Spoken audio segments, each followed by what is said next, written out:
नमस्कार, मैं सरिता राजन। आज के इस खास कार्यक्रम में आप सभी दर्शकों का स्वागत करती हूँ। दोस्तों, देश में 34 साल के बाद नई शिक्षा नीति को लागू किया गया है। ये नई शिक्षा नीति को कहीं ना कहीं बहुत हद तक प्रभावी ढंग से लाने के लिए वर्तमान शिक्षा नीति में बहुत बदलाव भी किए गए हैं। ये बदलाव किस तरह के हैं, इन्हें किस तरह अमल में लाया जाएगा, ये सब अभी भी एक सवाल बना हुआ है। खास करके अगर हम बात करें शिक्षण संस्थानों की, तो उनके लिए ये किसी चुनौती से कम नहीं होगा। तो नई शिक्षा नीति को किस तरह से प्रभाव में लाना है, इसे कब तक अमल में लाया जाएगा और ये क्या क्या बदलाव किए गए हैं, आज हम इन्हीं पे बातचीत करेंगे। इस कार्यक्रम में हमारे साथ बातचीत के लिए मौजूद हैं हमारे मेहमान हैं मृणालिनी दस्तूरी मैम, संचालिका हैं South Point school Nagpur. Anju Bhutani ma'am principal हैं भवन सिविल लाइंस की। सुमति वेणुगोपालन मैम प्रिंसिपल हैं centre point school Vardhaman Nagar Nagpur. और ब्रिजभूषण उपाध्याय सर हैं एकेडमिक कोऑर्डिनेटर हैं डीपीएस कामठी रोड नागपुर के। तो सभी मैम और सर, आपका आज के इस खास कार्यक्रम में स्वागत करते हैं। अगर मैम हम बात करें इस नई शिक्षा प्रणाली की, इसमें शुरुआती शिक्षा से लेके 12वीं कॉलेज, फिर हायर एजुकेशन, रिसर्च, सभी में बदलाव किए गए हैं। तो आज का जो हमारा यह कार्यक्रम है, ये विशेष करके स्कूली शिक्षा पर आधारित है। तो मैम सुमति वेणुगोपालन मैम, मैं आपसे जानना चाहूँगी कि ये जो चेंजेस लाए गए हैं, इसे आप किस नज़रिए से देखती हैं और आपका क्या कहना है इस नई शिक्षा नीति पर? एजुकेशन पॉलिसी का जो ड्राफ्ट निकला है अभी, this is a very weighted document. बहुत सालों से इसकी राह देख रहे थे। lot of people have been taken into consideration, consultation or making this document. हमको पता है कि students, teachers, parents, everybody have been consulted in framing this document. And we are happy that finally it has taken a form and education has been given importance, and people have realized that there is a need to change the existing system, and we take it as a very positive step towards change in education for the future. Yes ma'am, जैसा आप बता रही हैं कि भविष्य के लिए ये चेंज है जिसे हमें स्वीकारना होगा। अंजू मैम, मैं आपके पास आऊँगी कि आप पिछले बहुत सालों से एजुकेशन फील्ड से जुड़ी हुई हैं, स्टूडेंट को देखी हैं पढ़ते हुए, पढ़ाते हुए, आज आप प्रिंसिपल बनी हैं। तो नई जो ये चेंजेस लाई गई है, आपका क्या मानना है कि इसे जब हम अमल में लाएंगे तो ये कितना प्रभावी होगा आने वाली पीढ़ी के एजुकेशन के लिए? मेरा ये मानना है कि ये जो कदम उठाया गया है, ये बहुत ही क्रांतिकारी कदम है और ये एक पैराडाइम शिफ्ट लाएगा। इसमें बहुत सारी अच्छी अच्छी बातें हैं। हाँ, इसको अमल में लाने में हमें तकलीफ जरूर होगी, क्योंकि कोई भी नई चीज जब आती है तो उसको लोग आसानी से एक्सेप्ट नहीं करते हैं। लेकिन हम शिक्षक इसका बहुत बेसब्री से इंतजार कर रहे थे, क्योंकि ये हमारी नीड्स और रिक्वायरमेंट के अनुसार बनी है। ये कोई चीज जो पहले एजुकेशन सिस्टम था, मैकॉले के सिस्टम पे बेस्ड था, फिर उसमें कई कोठारी कमीशन आया, कई कमीशन आए, उन्होंने थोड़े बहुत चेंजेस किए गए अपने जरूरत के अनुसार। फिर नया कुछ सिस्टम आया 2007 में, लेकिन वो हमारी जरूरतों पर बेस्ड नहीं था। ये एक बहुत ही कॉम्प्रिहेंसिव पॉलिसी है और इसमें सब कुछ है। और मुझे जो बात इसमें पसंद आई है वो है अर्ली एजुकेशन केयर। ये हमारे एजुकेशन सेक्टर में बहुत ही अनऑर्गेनाइज था। कुछ जो एलिट स्कूल्स थी वो प्री प्राइमरी स्कूल चलाते थे, कहीं कहीं सरकार ने आंगनवाड़ी चालू की, कई स्कूलों में प्री प्राइमरी एजुकेशन था ही नहीं, और जो भी चलाते थे प्री प्राइमरी एजुकेशन वो अपने अपने मानदंडों से चलाते थे। लेकिन आज सरकार ने इस नई नीति के द्वारा, इस नई नीति में यूनिवर्सल स्टैंडर्ड्स है, इसमें पूरे यूनिवर्सल स्टैंडर्ड्स है और सब स्कूल्स सरकारी गैर सरकारी सब एक जैसे होंगे। पब्लिक स्कूल, प्राइवेट स्कूल, सबके स्टैंडर्ड्स एक जैसे होंगे। प्राइमरी एजुकेशन सबके, प्री प्राइमरी एजुकेशन सबके लिए होगा। जो उसके स्टैंडर्ड्स फिक्स किए जाएंगे वो सबके ऊपर एप्लीकेबल रहेंगे। ठीक इसी तरह से हमारे देश में कम से कम 1 करोड़ ड्रॉप आउट्स है और इस नीति में प्रावधान है कि हम हमारे ड्रॉप आउट्स को वापस से रीइंटीग्रेट करें, हम ड्रॉप आउट ना होने दें। ये एक बहुत ही रेवोल्यूशनरी स्टेप है मेरे लिए और हम लोग एज एजुकेशनिस्ट इसको बहुत खुले दिल से स्वीकार करते हैं। यानी हम मान सकते हैं कि ये जो नई शिक्षा नीति लाई गई है आने वाले कुछ सालों में, यानी कि अगर हम बात करें 10 साल बाद, तो हमारे जो आज के जो यूथ हैं ये कुछ और सामने आएंगे जो अभी के स्टूडेंट हैं जब वो भविष्य में आएंगे। सर उपाध्याय सर, आपसे पूछना चाहूँगी कि आप एक एजुकेशन संस्थान से जुड़े हुए हैं, स्कूल एजुकेशन को बहुत करीब से देख रहे हैं। यहाँ बात हुई है लैंग्वेज की। अब एजुकेशन सिस्टम में इंग्लिश के साथ साथ जो आपकी मातृभाषा है, जो आपकी स्थानीय भाषा है, उसको भी प्राथमिकता दी गई है। आपका क्या मानना है सर कि वापस से ये मातृभाषा को वही पहचान दिलाने में कारगर सिद्ध होगी क्या ये नई शिक्षा नीति? मैम, बेसिकली मातृभाषा अच्छा है और बच्चों को उसमें पढ़ना भी चाहिए। हम लोगों ने भी आज के जब 35 साल पहले जब हमने शुरू किया होगा पढ़ना, तो हमने भी अपनी मातृभाषा में ही पढ़ा। इंग्लिश हम लोग खुद, मैंने खुद क्लास 6 से इंग्लिश शुरू किया था। मैं उत्तर प्रदेश से बिलोंग करता हूँ। मातृभाषा है, एजुकेशन का एक पार्ट होना चाहिए, लेकिन जो कुछ ऐसे लोग होते हैं जो ट्रांसफर होते रहते हैं, जिनका यहाँ से किसी दूसरे एक स्टेट से दूसरे स्टेट से जिनका आना जाना रहता है, उनके लिए ये जो सीबीएसई ने जो एक पैटर्न बनाया था पहले, जब सीबीएसई की स्थापना ही शायद इसी उद्देश्य को लेकर के हुई होगी कि कोई कहीं भी जाए उसको एक समान शिक्षा व्यवस्था मिल पाए। तो ये समस्या हमारे सामने आएगी जब आगे हम इसको इम्प्लीमेंट करेंगे। मातृभाषा में अगर हम पढ़ाते हैं तो कोई भी बच्चा अगर 3 साल 4 साल किसी दूसरे स्टेट से रह करके फिर किसी दूसरे स्टेट में जाएगा, तो अचानक से अगर कोई नॉर्थ से साउथ जाएगा तो उसे शायद से उसे वहाँ की जो भाषाएं हैं तमिल मलयालम, उसको सीखने में थोड़ा मुश्किल आएगा। इसलिए जब तक इस पर भारत सरकार को कोई क्लियर वो नहीं आता है, आई थिंक हम लोगों को कुछ कहने में जल्दबाजी होगी अगर हम लोग कहते हैं। यस, सुमति मैम, आपसे भी मेरा इसी से जुड़ा हुआ एक सवाल रहेगा। अगर हम बात करें तो हायर एजुकेशन में आके इंग्लिश का वैल्यू बढ़ जाता है। अगर हम प्राथमिक लेवल यानी प्राइमरी में अगर बच्चों को इंग्लिश का उतना इम्पोर्टेंस नहीं दे रहे हैं और फिर आकर हायर एजुकेशन में उन्हें इंग्लिश पढ़ना है, तो उनके लिए क्या ये मुश्किल होगा या आसान रहेगा? इस पे आपकी क्या राय होगी?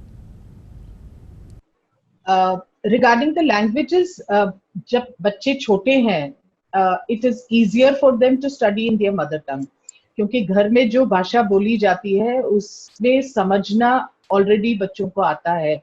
They can understand that particular language. तो पढ़ाई भी अगर उसी लैंग्वेज में हो तो बहुत बढ़िया। They can learn in the mother tongue and it will be convenient for them. जो 2 लैंग्वेज की पॉलिसी है, तो I think it is definitely other than English.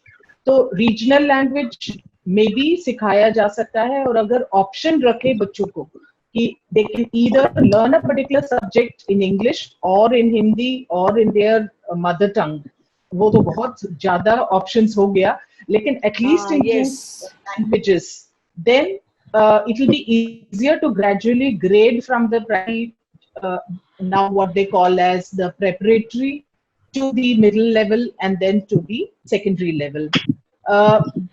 All our education system, right from books, अगर कोई higher education university level पर education लेना चाहते हैं और अपने मदर टंग में लेना चाहते हैं, आई डोंट थिंक आज के दिन में पॉसिबल है, because there are not books in all languages for all subjects.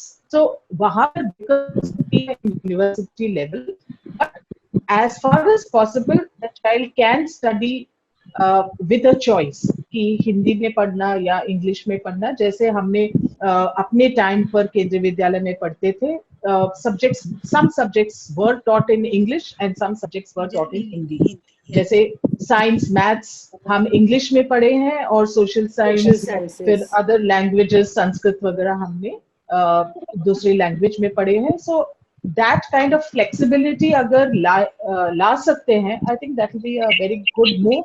And जैसे बच्चे बड़े होते हैं, they pick up faster also. So transition और learning a new language at a higher level is not such a problem. Yes ma'am. Mrinalini ma'am, आपसे एक बार पूछना चाहूँगी कि अभी जो एग्ज़ाम पैटर्न लाया गया है तीसरी में, पाँचवीं में, आठवीं में, फिर 10th एंड 12th, पहले तो लोगों के मन में ये एक सवाल था कि क्या अब 10th में बोर्ड होगा या नहीं होगा। तो कई हद तक अब लोगों को समझ में आ रहा है कि नहीं, बोर्ड एग्ज़ाम होने वाले हैं, 10th और 12th में बोर्ड एग्ज़ाम होंगे। लेकिन स्कूल के लेवल पे जो चेंजेस लाया गया है, इसके बारे में आप किस तरह से हमारे व्यूवर्स को बताएंगे? अभी तक जो हमारा एजुकेशन सिस्टम था वो ट्रायंगल जो है वो कैसे बढ़ता था कि first knowledge, then comes understanding, then comes application and then comes skill, जिसे हम ब्लूम टेक्सोनॉमी का ट्रायंगल बोलते थे। अभी ये जो एजुकेशन पॉलिसी आई है, इससे ये ट्रायंगल जो है वो एकदम उल्टा हो गया है।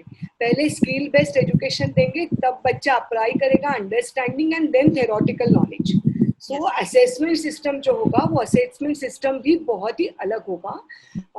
जितना मैंने पढ़ा है उससे मुझे लग रहा है कि वो स्ट्रेस फ्री होगा, ओके, मार्क्स ओरिएंटेड ज्यादा नहीं होगा और स्किल ओरिएंटेड ज्यादा होगा।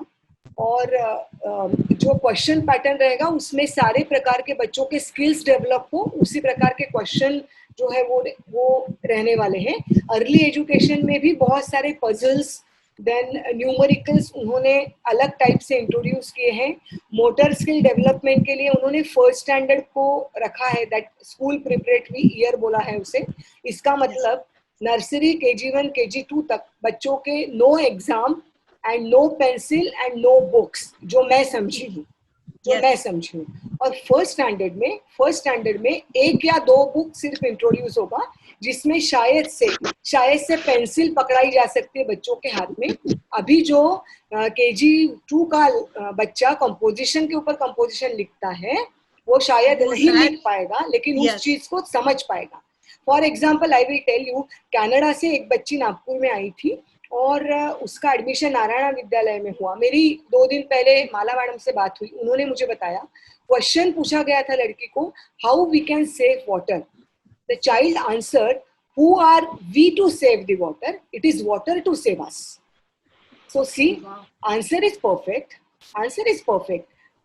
ये चेंज है ना, ये चेंज आएगा अभी एजुकेशन सिस्टम में। यानी कहीं ना कहीं बच्चे समझ सकेंगे बेहतर तरीके से।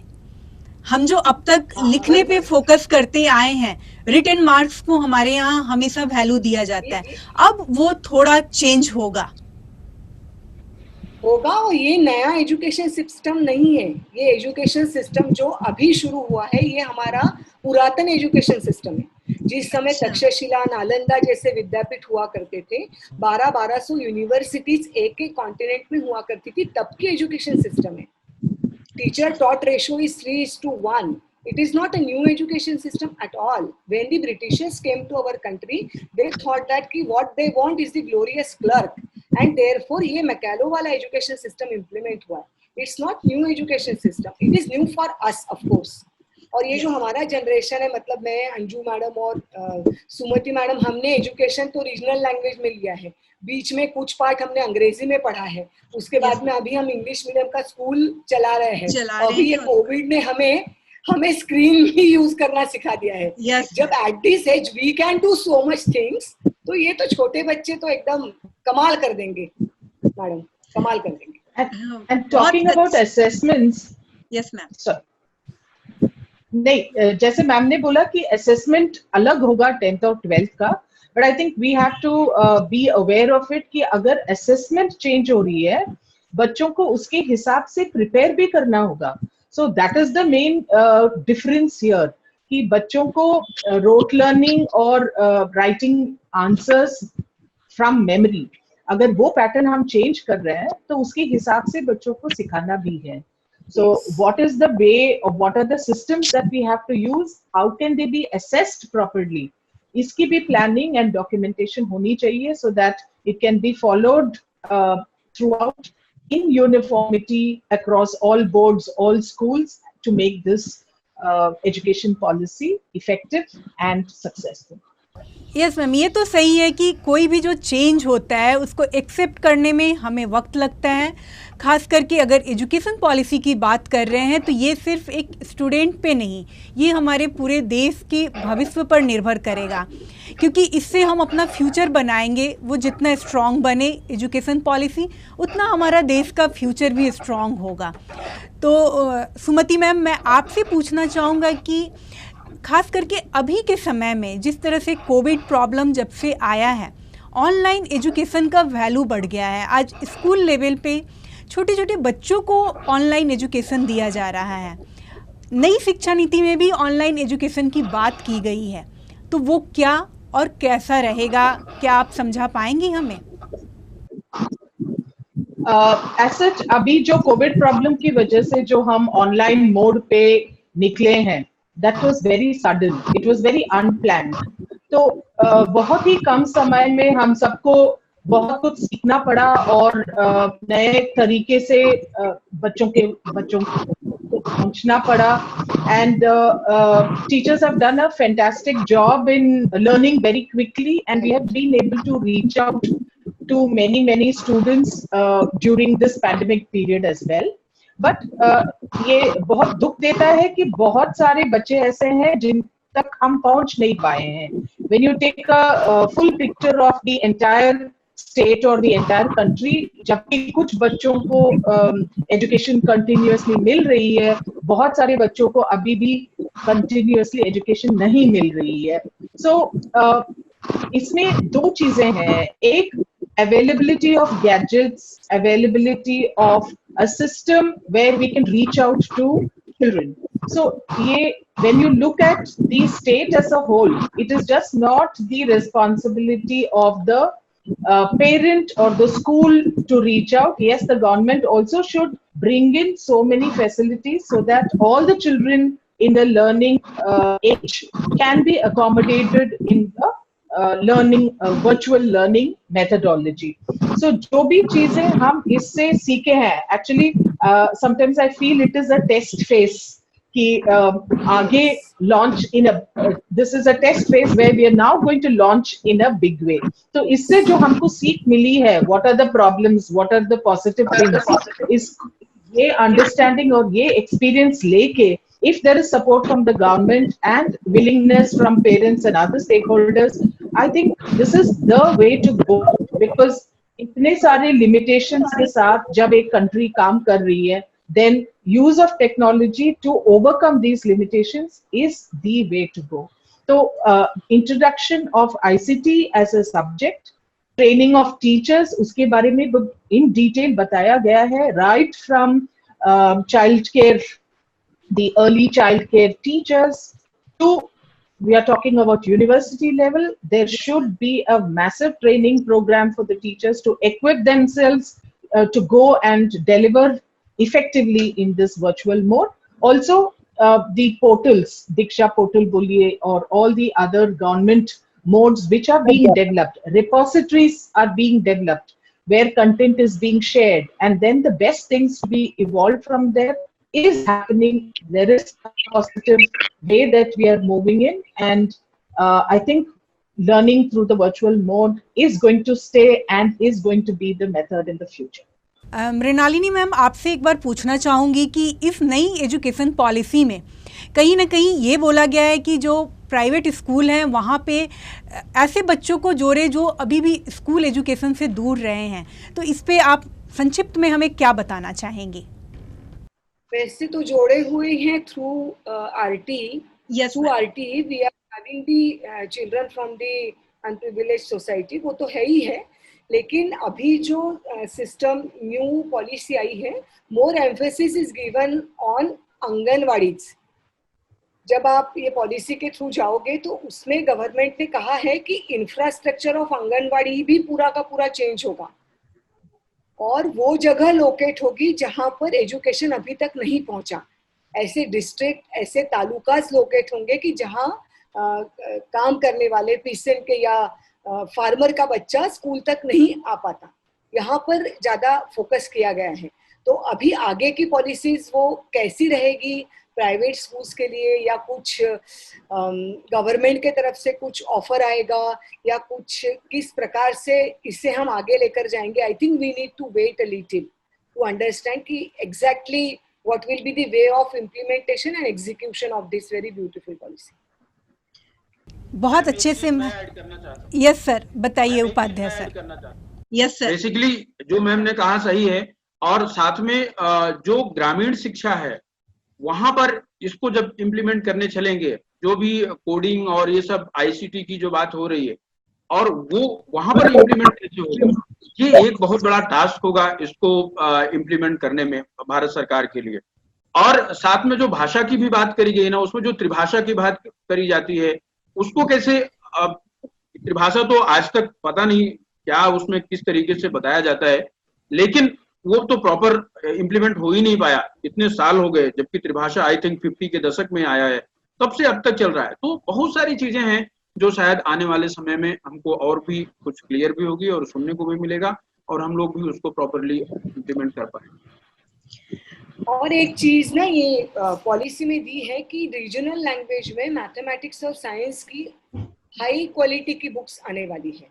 बहुत अच्छी बात कही गई है। इसमें भी बच्चों को पढ़ाया जा सकता है। जी जी जी, क्योंकि अक्सर हम देखते हैं कि जो साइंस और मैथ के बुक्स हैं वो जनरली इंग्लिश में ही मिल पाते हैं, तो कई बार होता है कि जिनकी इंग्लिश अच्छी नहीं है वो उन बुक्स को नहीं पढ़ पाते या उन बातों को बहुत अच्छे से समझ नहीं पाते हैं। तो शायद ये प्रॉब्लम भी कहीं ना कहीं अब सॉल्व होने वाला है। सुमति मैम, और प्रॉब्लम तभी सॉल्व होगा जब तुम्हारी हिंदी अच्छी हो। और इसको इम्प्लीमेंट करने की हमारी अंदरूनी तैयारी है, क्योंकि सीबीएसई ने काफी कुछ इंट्रोड्यूस किया है, जैसे कि आर्ट इंटीग्रेटेड प्रोजेक्ट्स किया है, फिर उन्होंने हमें सर्टेन कॉम्पिटेंसीज दी है, और उन्होंने कहा है कि ये कॉम्पिटेंसीज हर चैप्टर के साथ में आप मैप कीजिए। फिर अभी एक सीबीएसई ने सर्वे लॉन्च किया है, उसमें उन्होंने कहा है कि आपके पास कंटिन्यूअस लर्निंग प्लान है क्या। तो हमें सीबीएसई ने आइडिया दी है कि आप कंटिन्यूअस लर्निंग प्लान बनाइए, आप आर्ट इंटीग्रेटेड एक्टिविटीज लीजिए। फिर जैसे प्री प्राइमरी एजुकेशन है वो हमारे पास ऑलरेडी है, और हम कंटिन्यूअस लर्निंग करते हैं। फॉर्मेटिव हमने किया हुआ है, फॉर्मेटिव असेसमेंट किया हुआ है। बाकी गवर्नमेंट डायरेक्टिव्स पे बहुत कुछ डिपेंड करता है, और हमारी अंदरूनी तैयारी है, एक प्रिपेयर्डनेस है, मेंटल प्रिपेयर्डनेस हमारे टीचर्स में भी है और हम में भी है। क्योंकि जब ये पॉलिसी फॉर्म हो रही थी तब मेरे ख्याल से सुमति मैडम, मैंने और मृणालिनी दस्तूरे मैडम, हम सब ने किसी ना किसी रूप से इस डॉक्यूमेंट में अपने सजेशंस भेजे थे, और इसका ड्राफ्ट भी हमने पढ़ा था। तो हमारी मेंटल प्रिपेयर्डनेस है, और आने वाले वक्त में ही जैसे डायरेक्टिव्स आएंगे हम वैसे अपने आप को प्रिपेयर करेंगे, और हमारी पूरी तैयारी है इसको इम्प्लीमेंट करने के लिए। थैंक यू मैम, आप लोगों ने बहुत अच्छी बात बताई कि अगर एक टीचर तैयार है इस परिवर्तन को स्वीकार करने के लिए, तो आने वाले समय में निश्चित ही विद्यार्थी, अभिभावक सभी इस परिवर्तन को स्वीकार करेंगे, क्योंकि कहीं ना कहीं नई शिक्षा नीति हमारे देश के भविष्य को और बेहतर बनाने में कारगर सिद्ध होगी। मृणालिनी मैम, सुमति मैम, अंजू भूटानी मैम और उपाध्याय सर, सभी आप चारों का हमारे आज के इस कार्यक्रम में शामिल होने के लिए मैं धन्यवाद कहती हूँ। आपने हमारे दर्शकों को नई शिक्षा नीति के संबंध में जो जानकारी दी, निश्चित ही उनके मन में जो सवाल होंगे उसका कुछ हद तक समाधान हुआ होगा। नमस्कार।